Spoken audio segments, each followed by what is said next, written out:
गृहामध्ये टाकलं, बंदी करून ठेवलं आणि तो गर्विष्ठ कंस स्वतः राज्य करू लागला रे.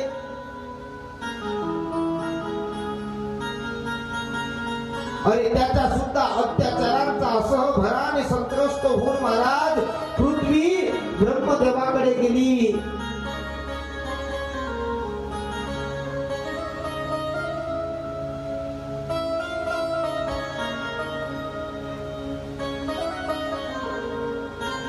कोणाकडे गेली? ब्रह्माकडे. वत्सरूपी ब्रह्मा, उपदेशी श्रीहरी, चतुर्श्लोके चारी, भागवत. महाराज ती पृथ्वी रूपी गाय ब्रह्माकडे गेली. ब्रह्माला सांगितलं. ब्रह्मानी महाराज काय केलं? ब्रह्म महाराज कामलोचन आणि सांगितलं असं असं झालं पृथ्वीवरती सवार. त्यावेळेस भगवान कृष्णाचा अवतार झाला. त्या भगवान परमात्म्याने त्या पापी कंसाला मारून उग्रसेनाला पुन्हा राज्य दिलं.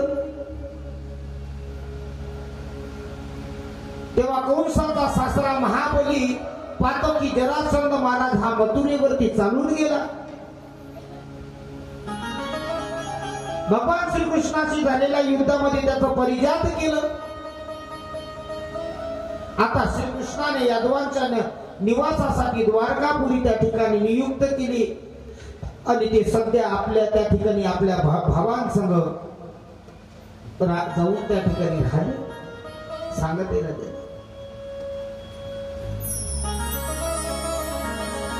आता म्हणजे श्रीकृष्णाचा मोठा भाऊ बलराम हा प्रसिद्ध आहे आणि हा शेष अवतार आहे. याला शेषाचा अवतार समजला जातो म्हणे. आणि नांगर मुसळ हे त्याचे आयुध आहे. कोणाचे? आता म्हणे या तुझ्या मुलीसाठी वर तोच एक योग्य आहे. तो म्हणजे कोण? रेवतीसाठी कोण? बलराम.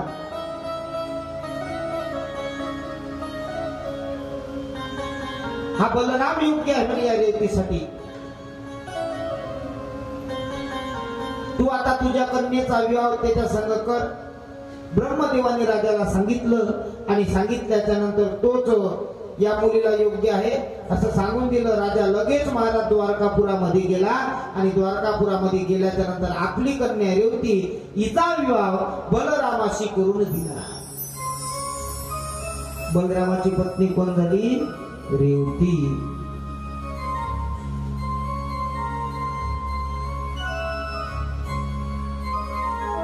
नंतर काही काळ लोटल्यानंतर राजाने गंगा तीरावर घोर तपश्चर्या केली आणि घोर तपश्चर्या केल्याच्या नंतर मग स्वर्ग प्राप्ती करून घेतली. स्वर्ग प्राप्ती करून घेतल्याच्या नंतर वेद व्यासाजींनी सांगितलं म्हणे राजा जनमेजया, अरे ज्या वेळेस राजा हरिश्चंद्र शिकारीसाठी वनामध्ये गेला त्याला त्या ठिकाणी एक सुंदर स्त्री दिसली आणि ती स्त्री दुःखी होऊन बसलेली दिसली. राजाला तिची दया आली. त्याने तिला विचारले, अगं तू का रडतं? झोपायचंय का तुम्हाला? झोपायचंय का कथा सांगू? हरिश्चंद्राची कथा आहे बघ, सुंदर, रामायणातली. बस आलीच आपली उरकत. थांबा, कधी जायचं आहे का? भूक लागली का? आयोजक मंडळीला सांगू का चाय पाजा म्हणून? श्रीराम जय जय राम, श्रीराम जय जय राम.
हरिचंद्राच्या कथेला या ठिकाणी सुरुवात झाली. महाराज हा हरिचंद्र कोण होतं? विश्वामित्रासंग महाराज काय कपट केलं, काय झालं, ही कथा परिपूर्ण तुम्हाला सांगायची का? बघा, ती दुःखी होऊन बसलेली होती आणि तिला विचारलं, म्हणे देवी काय म्हणत आहे, तुला कोणी त्रास दिला मला सांग. अगं या भर वनामध्ये येऊन तू इथे एकटी बसलेली आहे, तुझ्यावरती कोणत्या संकटामध्ये तू सापडलेली आहे, कुठलं संकट आहे सांग. अगं तू कोणाची मुलगी आहे, अगं तुझं पती कोण? महाराज ते अश्रू पासून ती म्हणाली, अहो या वनामध्ये विश्वामित्र मुनी माझ्यासाठी तपश्चर्या करीत आहे.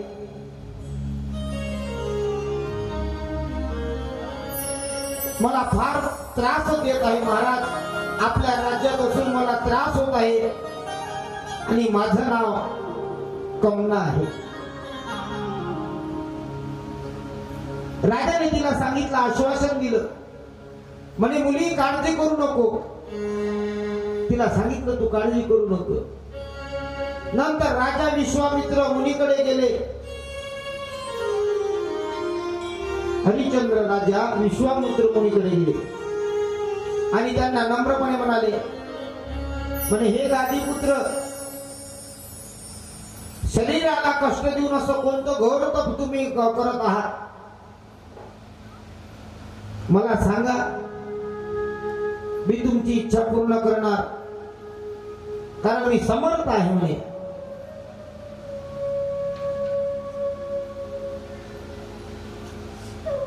महाराज राज्यात राहणाऱ्याला कोणालाही घोरतोप करू असा हा त्रास योग्य नाही. म्हणजे महाराज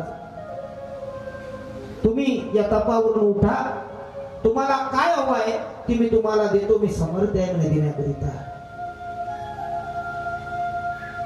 राजा आपल्या घरी निघून गेला आणि आपल्या घरी निघून गेल्याच्या नंतर महाराज रागाने चिडून जाऊन मुनी त्या ठिकाणून निघून गेले. कोण? विश्वामित्र निघून गेले. पण महाराज रागाने त्यांनी एका राक्षसाला शुकर रूपात राजाच्या गोगमध्ये सोडून दिलं.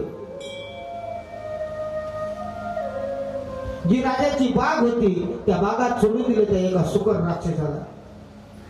महाराज त्या बागेमध्ये त्याने कोमल सुंदर अशा फुलं होती, वेली होती, ती फुलं वेली महाराज तोडून टाकली आणि मोठे मोठे वृक्ष होते, मोठे मोठे झाड होते, ते झाड सुद्धा महाराज त्याने उकळून फेकून दिली. त्याच्यामध्ये एक रक्षक माळी होता, यांनाही त्यांना महाराज त्या राक्षसाने पळून लावून दिलं आणि भयानक कापत असणारा काही रक्षक महाराज ते आता राजाकडे जाऊन आलं आणि कसे तरी दम टाकत महाराज राजाकडे आले. म्हणे राजा, अरे उपवनाची वार्ता त्या राजाला सांगितली, आपल्या भागामध्ये असं घडलेलं आहे, एक मोठा राक्षस आलेला आहे. ती बातमी महाराज हरिचंद्राने ऐकली आणि हरिचंद्राने ऐकल्याच्या नंतर राजा आपल्या अश्वावर म्हणजे घोड्यावरती आरूढ झाला आणि लगेच उपवनाकडे निघाले. तेव्हा उपवनाकडे येत असताना पाहिला तर काय, महाभयंकर शुकर गुरगुर करत असलेला पाहून राजाने आपल्या धनुष्यावरती बाण चढवला. धनुष्यावरती बाण चढवला आणि त्या शुक्रावकडे महाराज लक्ष केलं तेव्हा तेथून तो पडून गेला. त्याचा पाठलाग करत महाराज राजा हरिचंद्र नगराच्या बाहेर जंगलामध्ये शिरला. पण शुक्राने आपला वेग वाढवल्यामुळे राजाही त्याचा पाठलाग करत सेनेपासून बराच पुढे जंगलात गेला आणि आता घोडा एवढा थकला महाराज चालू घोडा थकून गेला आणि राजाला आता भूक लागली.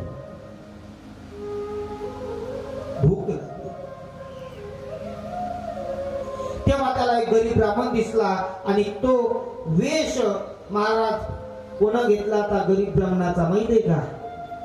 कोण घेतला आता? विश्वामित्राने. विश्वामित्राने महाराज त्या गरीब ब्राह्मणाचा वेश घेतला. राजाने त्यांना नमस्कार केला. ब्राह्मण रूपात त्या विश्वामित्र मुनीने त्यांना वनात येण्याचं कारण विचारलं. राजानं आपली सर्व हकीकत सांगितली आणि परत जाण्यासाठी रस्ता विचारला. म्हणे ब्राह्मण, अहो इथून परत जाण्याकरिता दुसरा कुठला रस्ता आहे? तेव्हा हरिश्चंद्राला विश्वामित्र म्हणाले, अरे हे अयोध्या नरेशा, अरे तुम्ही या ठिकाणी आला आहात तर या ठिकाणी या पवित्र जलामध्ये स्नान करा. आणि स्वयंभू मुनीने म्हटले आहे की जो मनुष्य एखाद्या तीर्थक्षेत्री जाऊन तिथे स्नान न करता वापस जातो महाराज त्याला तो आत्मघाती बनतो, असं स्वयंभू मुनीचं म्हणणे आहे. म्हणून तुम्ही या ठिकाणी पुष्कर क्षेत्रावरती आले, या तीर्थामध्ये तुम्ही स्नान करा आणि आपल्या शक्ती इच्छेप्रमाणे दान करा, मग मी तुम्हाला म्हणे तुमच्या नगरीचा मार्ग दाखवतो.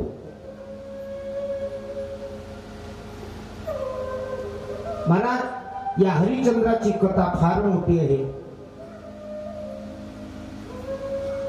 फार मोठी आहे. तुम्ही कथा श्रवण केली असेल. तुमच्या गावात देवी भागवत होते, श्रीमद भागवत महापुराण होते, शिव महापुराण होते, रामायण ऐकलं असेल कदाचित. ऐकलं रामायण? रामायणामध्ये याचं वर्णन आहे. देवी भागवतातही याचं वर्णन आलं, पण थोडंफार आलेलं आहे. मी तुम्हाला सांगतो, या ठिकाणी काहीतरी दान करा, मग मी तुम्हाला तुमच्या जाण्याचा मार्ग सांगतो. राजा हरिश्चंद्र प्रबळ भवित्यातला वश होऊन महाराज मुनीच्या वाक्याने मोहित झाला आणि सांगितल्याप्रमाणे स्नान केलं. आणि केल्यानंतर राजा म्हणाला, या तीर्थाच्या ठिकाणी आपण मला भेटला हे मी माझं भाग्य समजतो म्हणे. तुम्ही सांगा तुमची काय इच्छा असेल, मी ते तुम्हाला देईन. विश्वामित्राने सांगितलं त्या ब्राह्मण रूपामध्ये, राजा अरे मी तुमची कीर्ती खूप ऐकली आहे म्हणे, भरपूर तुमची कीर्ती ऐकली हरिश्चंद्राची म्हणे. तुमच्यासारखा दाता या पृथ्वीवरती कुठं सापडणार नाही. सूर्यवंशामधील त्रिशंक पुत्र राजा हरिश्चंद्र परम उदार आहे. तेव्हा महाराज आपण माझ्या पुत्राच्या विवाहासाठी काहीतरी धन द्यावं अशी माझी इच्छा आहे. महाराज राजाने मान्य केलं. अशा प्रकारे राजा विश्वामित्राच्या जाळ्यामध्ये अडकला आणि त्यांनी मायावी कन्या निर्माण करून राजाला दाखवली आणि म्हटलं, अरे एखाद्याच्या लग्नासाठी खर्च केला तर राजसूय यज्ञाचा फलापेक्षा जास्त फल प्राप्त होते. खरंच आहे. एखाद्याच्या लग्नासाठी जर खर्च केला ना, दान केलं ना, तर राजसूय यज्ञानं त्याच्यापेक्षा मोठा फलाचा फल आपल्याला प्राप्त होतो.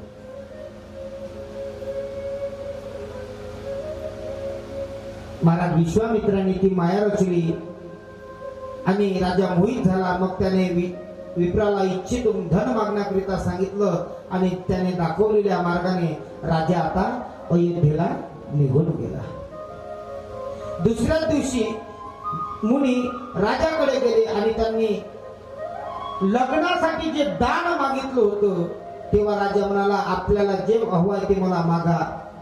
तेव्हा विश्वामित्र म्हणाले, महाराज आपण हत्ती, घोडे, रथ हे सुद्धा मला द्यावं, याचं सुद्धा राज्य मला द्यावं.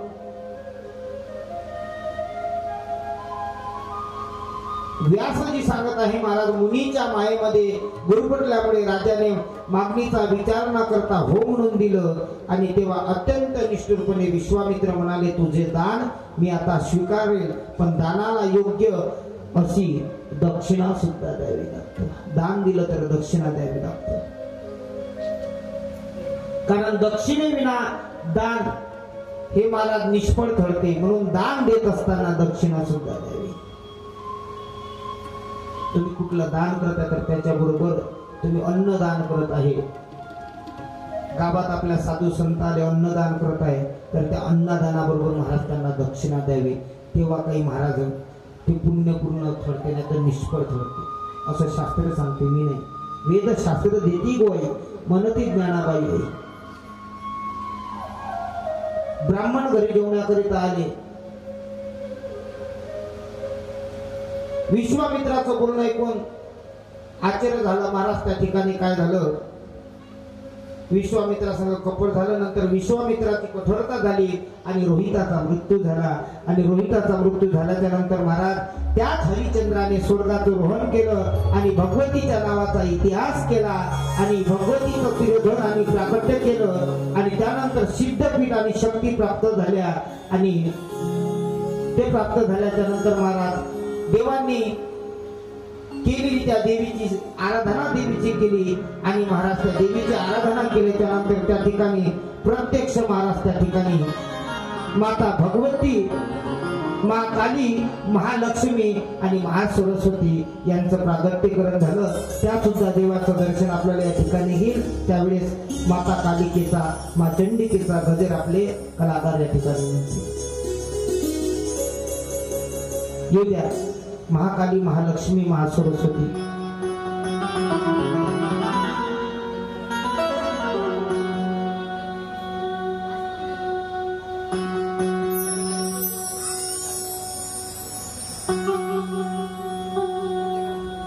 आणि महाराज ज्या वेळेस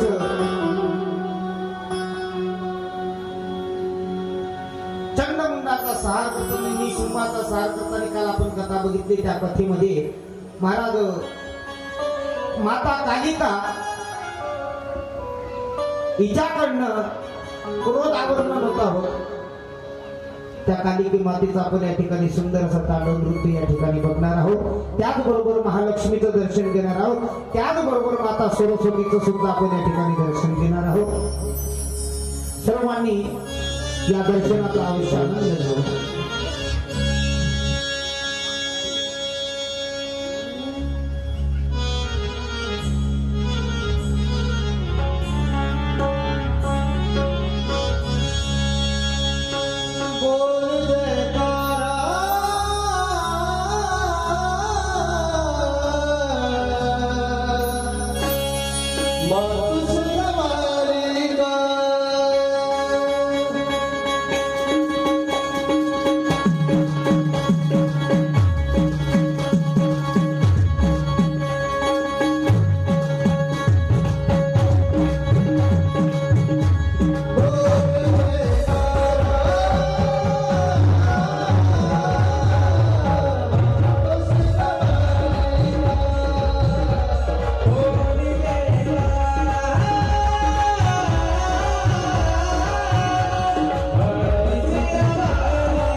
महाकाली, महालक्ष्मी आणि महासरस्वती, ब्रह्मा विष्णू महेश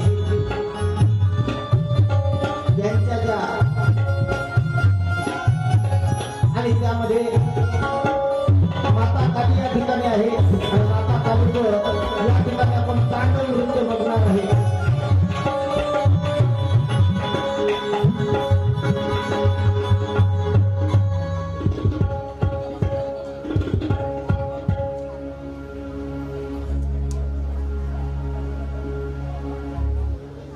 काली काली काली अमावस की रात में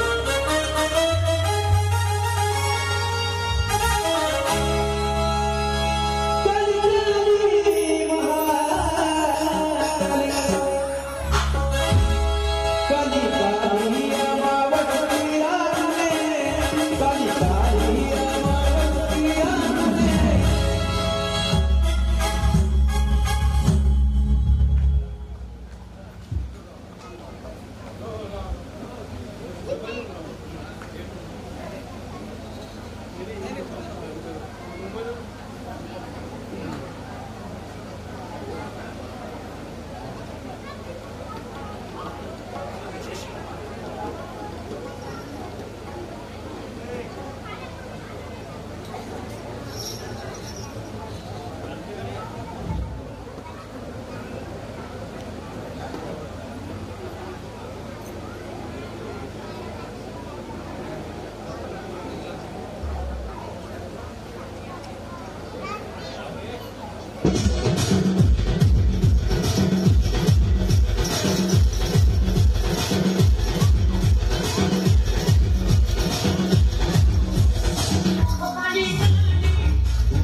कालिका मैया की टाळ्या वाजवा ना.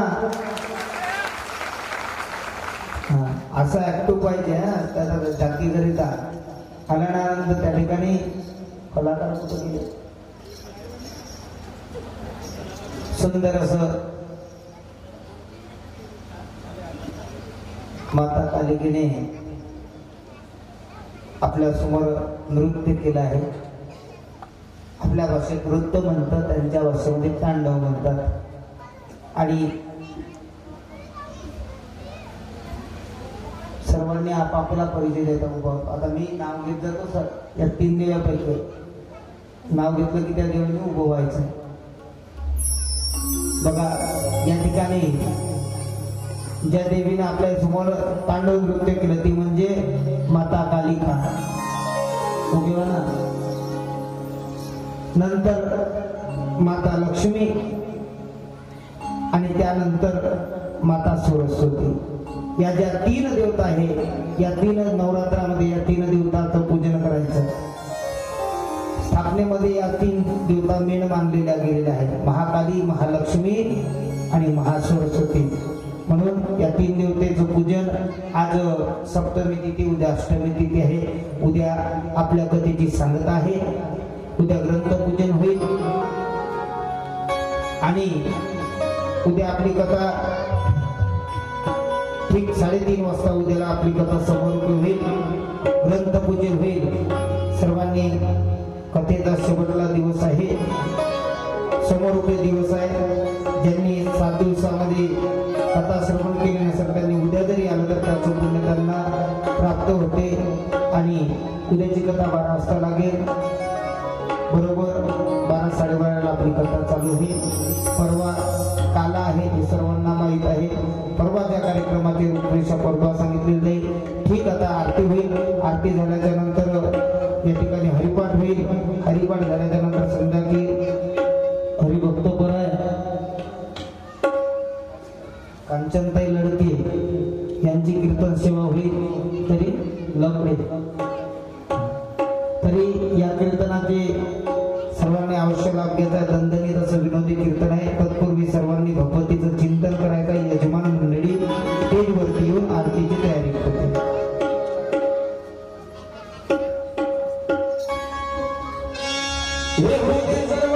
मंगळ कडवितो रामदिन संपळ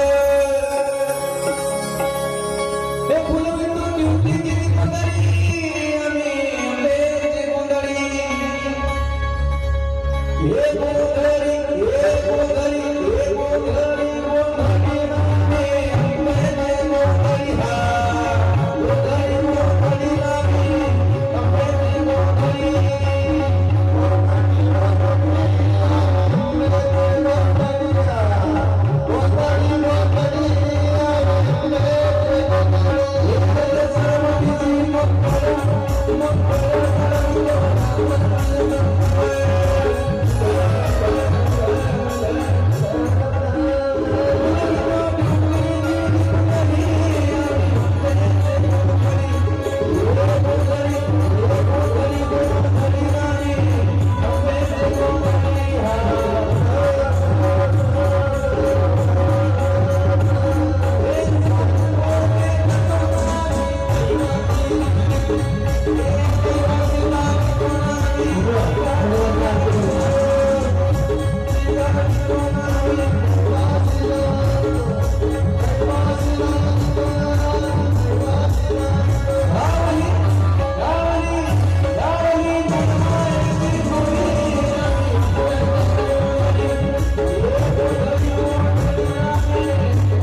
पाणी ग्रंथ